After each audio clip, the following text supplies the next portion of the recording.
South Africa के psychiatrist Michael Russell के कहने में स्मोकिंग का मेन एडिक्टिव सब्सटेंस है निकोटीन, जो एक स्मोकर के माइंड को रिलैक्स कराता है और वो असल में उतना हानिकारक नहीं होता जितना कि उसे डिलीवर करने में यूज किया गया माध्यम। कॉफी में पाया जाने वाला कंपाउंड कैफीन जो मेंटल अलर्टनेस को बढ़ाता है वो भी उतना ही एडिक्टिव हो सकता है, लेकिन हम तो रोज उसे पीते हैं विदाउट एनी प्रॉब्लम्स। फर्क ये है कि कॉफी को बॉईल करना पड़ता है जिससे कैफीन रिलीज होता है और सिगरेट्स को जलाकर जिससे निकोटीन रिलीज होता है। और यही खतरनाक प्रक्रिया स्मोकिंग लगभग 5000 से भी ज्यादा टॉक्सिन्स, दूसरे एडिक्टिव्स और हार्मफुल गैसेस रिलीज करती है, जिसमें टार यानी कि टारकोल यानी डांबर जैसे काले चिपचिपे पदार्थ भी उत्पन्न होते हैं। यही कुछ वक्त बाद पूरे शरीर में अपना असर दिखाती है और उसको नुकसान पहुंचाती है। लेकिन आपको जानकर यह आश्चर्य होगा कि स्मोकिंग क्विट करने का लाभ सिगरेट छोड़े सिर्फ 20 मिनट में ही शुरू हो जाता है। इन 20 मिनट में ही आपका ब्लड प्रेशर और हार्ट बीट्स नॉर्मल हो जाते हैं, और वो इसीलिए क्योंकि सिगरेट्स का मेन केमिकल निकोटीन आपके दिमाग में एपिनेफ्रिन और नॉरएपिनेफ्रिन नाम के न्यूरोट्रांसमीटर्स रिलीज कराता है, जो हार्ट रेट्स को इंक्रीज करते हैं और यहाँ तक कि आपकी रक्त कोशिकाओं को नैरो भी कर सकते हैं। जब शरीर को निकोटीन क्रेविंग्स आने लगते हैं और जिसको आप विड्रॉवल सिम्टम्स भी कहते हो, यहाँ पर आपको मूड स्विंग्स, ड्राउजीनेस यानी कमजोरी, बेहोशी जैसे फीलिंग्स और स्ट्रेस और सोने में डिफिकल्टी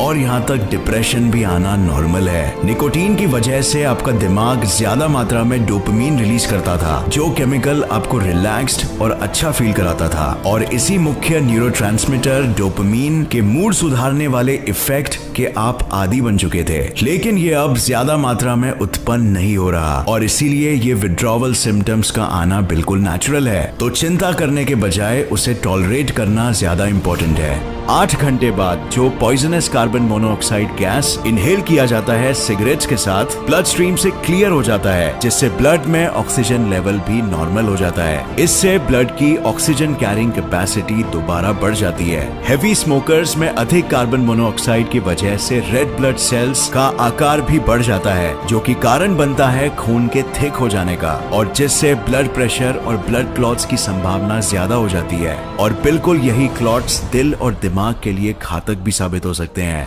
लेकिन क्योंकि हमारी बॉडी एक लिविंग इंजन है, शरीर सरप्राइजिंगली 24 घंटों के बाद उसे बाहर निकलने की प्रक्रिया शुरू कर देगा। जैसे फॉर एग्जांपल जोर जोर से खांसना बॉडी का नेचुरल रिस्पॉन्स है लंग्स के अंदर के टॉक्सिन्स को क्लियर करने के लिए। 48 घंटों के बाद हमारे डैमेज हुए रक्त कोशिकाएं और नर्व लाइनिंग्स रीग्रो होना शुरू हो जाते हैं। टेस्ट बड्स में भी सेंसेशन एक बार और लौट आता है, जिससे खाना और भी ज्यादा टेस्टी लगने लगता है। और इसी बीच डोपामीन लेवल्स एकदम से ड्रॉप होने की वजह से लगभग 72 घंटों बाद निकोटीन क्रेविंग्स एकदम पीक पर आ जाती है। सिम्टम्स जैसे चक्कर आना, उल्टी आना, हेडेक्स, क्रैम्प्स और इमोशनल सिम्टम्स जैसे एंजाइटी और डिप्रेशन अब आना नॉर्मल है। आपका बॉडी क्रेव करने लगेगा एक सिगरेट। लेकिन फ्रेंड्स, अगर ये कुछ हफ्तों का तूफान आपने झेल लिया तो ये समझिए कि आगे का रास्ता आसान है। 72 घंटों से 1 महीने के समय के बीच आपका शरीर इतना डिटॉक्सिफाई हो जाएगा कि स्मोकिंग से होने वाली टाइप 2 डायबिटीज, दिल की बीमारियां और लंग कैंसर की संभावना बिल्कुल कम हो जाती है। और ये रिजल्ट्स अंदाजा या थियरीज नहीं है, बल्कि रियल एक्सपेरिमेंट्स और केस स्टडीज में मिली जानकारी है। लेकिन अब बात करते हैं वो खुफिया चीज के बारे में, जिससे आप अपनी स्मोकिंग की हैबिट और यहाँ तक जिंदगी भी बदल सकते हो। सबसे बड़ी गलती जो एक स्मोकर करता है स्मोकिंग छोड़ते वक्त, वो ये है कि वो अपने आप को एक स्मोकर समझता है, एक ऐसा स्मोकर जो स्मोकिंग छोड़ने की कोशिश कर रहा है, यानी स्मोकर होना उसकी पहचान का ही एक हिस्सा है।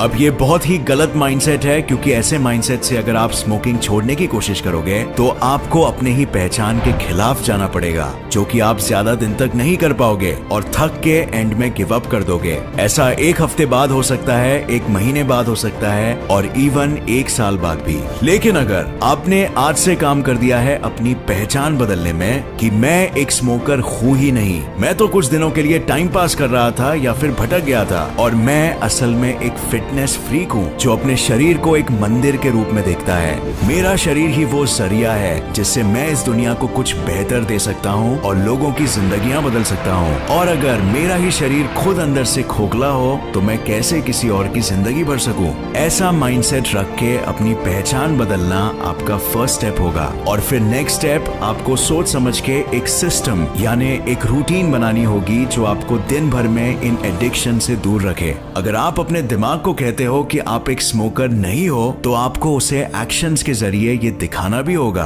और यहीं पर आपका वो सिस्टम यानी आपका रूटीन काम आएगा। आपको पता होना चाहिए कि सिगरेट की तलब लगने के ट्रिगर्स आपके लाइफ में कहां है और उनको दूसरे एक्टिविटीज से रिप्लेस करना होगा। वो एक्टिविटीज जो आपकी नई पॉजिटिव पहचान को बनाने में मदद करे। अगर आप हर दोपहर को 3 बजे ऑफिस के ब्रेक टाइम में स्मोक करते हो तो आप वो ट्रिगर को पहले समझो कि जैसे ही आपका दिमाग देखता है कि ये ऑफिस का एनवायरनमेंट है और 3 बज चुके हैं तो उसको सिगरेट की तलब लगने लगती है। और इस ट्रिगर को जैसे ही आप महसूस करो आप उसे किसी पॉजिटिव बिहेवियर से काउंटर करो। जैसे आप ये तय कर सकते हो कि जब भी मुझे नेक्स्ट टाइम ये तलब लगेगी मैं सीधा उसी वक्त 10 पुशअप्स मारूंगा, 5 लंबी सांसें बिल्कुल अपनी पेट से लूंगा और 1 ग्लास पानी पीऊंगा। और फिर ये करो भी हर एक बार, जितने भी बार हो सके। ऐसे करते करते आप अपने सारे ट्रिगर्स को नष्ट करो और उन्हें पॉजिटिव बिहेवियर से रिप्लेस करो। और फिर आपका दिमाग ये देखेगा कि यार ये तो स्मोकिंग के जगह हेल्दी लाइफस्टाइल जीता है और यही चीज धीरे धीरे आपकी पहचान बनने लगेगी।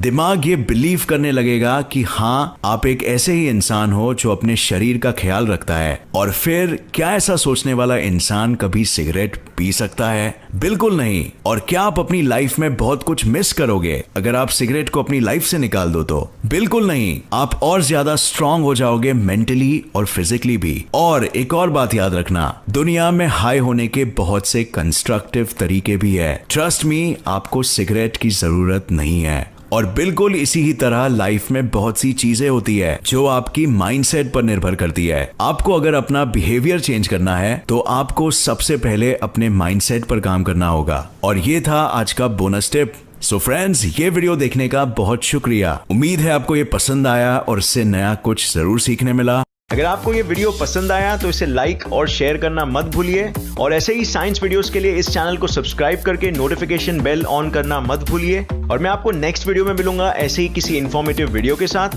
तब तक के लिए देखते रहिए और सीखते रहिए। जय हिंद।